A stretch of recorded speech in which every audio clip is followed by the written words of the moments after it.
Selamat petang, salam sejahtera. Terima kasih karena bersama dengan saya di Nazilin Unity Channel. Walaupun orang ramai benci dengan Perdana Menteri kita Anwar Ibrahim, tapi hari ini beliau membuatkan semua orang terbungkam, terkedu, dan mungkin ada yang pengsan berjuta-juta kali. Terutamanya mereka yang sering kali menganggap Datuk Seri Anwar Ibrahim yang amat berhormat Perdana Menteri kita sebagai seorang yang tidak mempunyai karakter. Pada pendapat saya, semua yang mereka katakan itu adalah berbalik kepada pemimpin mereka sendiri. Kalau sebelum ini, Perdana Menteri sebelum ini boleh dikatakan tak mesra media. Kalau Anda masih ingat, ada Perdana Menteri yang takut berdepan dengan media. Takut berdepan dengan lensa kamera untuk membuat live atau ucapan apa-apa. Kalau dia tahu itu live, dia akan gemetar, gemuruh, dan sebagainya. Bahkan cuba mengelak pula untuk bersemuka dengan media. Jika Anda dapat meneka siapa yang saya katakan itu, siapa Perdana Menteri yang saya maksudkan itu, Anda boleh tinggalkan dalam ruangan komen di bawah itu, siapa Perdana Menteri yang takut pada media, yang takut buat live, yang sebenarnya tak mesra media. Selain itu, ada juga Perdana Menteri sebelum ini. Pernah jadi Perdana Menteri sebanyak 2 kali. Telah menyekat banyak kali media. Sehingga ada beberapa akta berkaitan media telah pun diperkenalkan untuk menyekat kebebasan media. Ada juga Perdana Menteri yang dilihat seperti diktator. Tak boleh media menyiarkan apa-apa yang boleh menyinggung perasaan Perdana Menteri. Sehingga ada yang dipenjara, ada yang disaman, dan sebagainya pengamal media. Namun, Anwar Ibrahim, Perdana Menteri yang kita ada sekarang, Perdana Menteri yang one in a million, satu di dalam sejuta. Jarang-jarang ada. Terbaru, Anwar Ibrahim kata, media jangan caci, jangan hina pembangkang. Itu yang Anwar Ibrahim tegaskan. Bayangkan.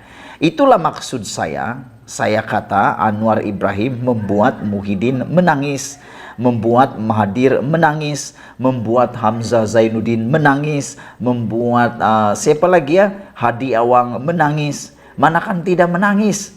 Menangislah kalau sampai begini dikatakan oleh Anwar. Dia menyarankan supaya media jangan caci, jangan hina pembangkang. Kalau pembangkang, ada yang katakanlah ada yang mau menghina, mau mencaci yang amat berhormat Perdana Menteri kita Anwar Ibrahim, biarkan aja, sebab itu memang mungkin kegemaran mereka. Tapi Anwar Ibrahim kata, jangan caci, jangan hina pembangkang. Ini menunjukkan karakter seorang Perdana Menteri yang sepatutnya kita teladani. Bukannya dicaci, bukannya ditolak.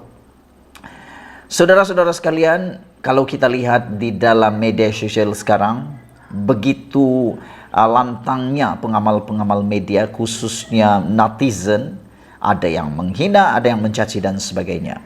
Tapi Anwar Ibrahim kata, jangan hina, jangan caci pembangkang. Anwar Ibrahim mengingatkan pengamal media supaya tidak mencaci dan menghina pembangkang atau pihak berbeza aliran dengan kerajaan. Inilah yang kita mahu. Kita tidak mahu ada kerajaan yang kalau orang itu berbeza aliran, berbeza pendapat hanya karena berbeza pendekatan, berbeza pandangan dan pendapat, dicacilah pula, disisihkanlah pula, dibuanglah pula. Kita tak nak seperti itu. Yang kita suka ialah kritikan membina yang boleh membantu memajukan Malaysia. Perdana Menteri berkata beliau tidak mahu melihat apa yang dialami parti pembangkang suatu ketika dulu berlanjutan dan mahu amalan sedemikian dihentikan. Ini mungkin berdasarkan kepada pengalaman Datuk Seri Anwar Ibrahim, Perdana Menteri kita, satu ketika dahulu sebagai pembangkang yang pernah dihina, pernah dicaci. Mungkin Anwar Ibrahim dapat merasakan, masih merasa tusukan, luka dalam akibat daripada dihina dan dicaci oleh kerajaan satu ketika dahulu. Mungkin sebab itulah Anwar Ibrahim mengambil pendekatan ini supaya lebih baik bersahabat, lebih baik mengamalkan masywarah atau bersatu padu daripada caci memaki. Tiada gunanya. Saya nak tanya kepada anda, caci dan hina itu boleh ke nak memajukan Malaysia?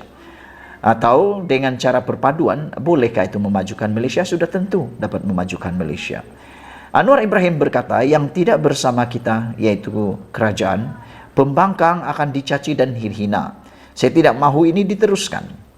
Kita harus berdiri tegak dan merakam peristiwa, menilai dan mempertahankan prinsip serta nilai akhlak itu, kata Anwar Ibrahim.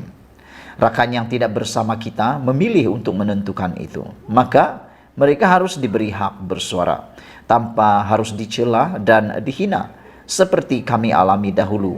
Ini soal nilai, katanya menurut berita harian. Betullah apa yang dikatakan oleh Anwar Ibrahim. Nilai seseorang itu, seorang manusia itu bukan kepada perkataan semata-mata, tetapi apa yang dia lakukan. Lebih banyak orang percaya dengan apa yang Anda lakukan berbanding apa yang Anda cakap. Itu sebabnya saya sangat mempercayai dengan Anwar Ibrahim. Lihat saja, dia bukan sekadar cakap. Hampir semua perkara dia lakukan dengan betul. Terutamanya apabila Anwar Ibrahim mengisytiharkan perang rasuah di Malaysia, dia jadikan itu betul-betul berlaku. Menjadi realiti dan bukan sekadar igauan semata-mata. Kalau dulu itu hanya satu retorik, tidak ada pun pelaksanaan, tapi Anwar Ibrahim, lihat.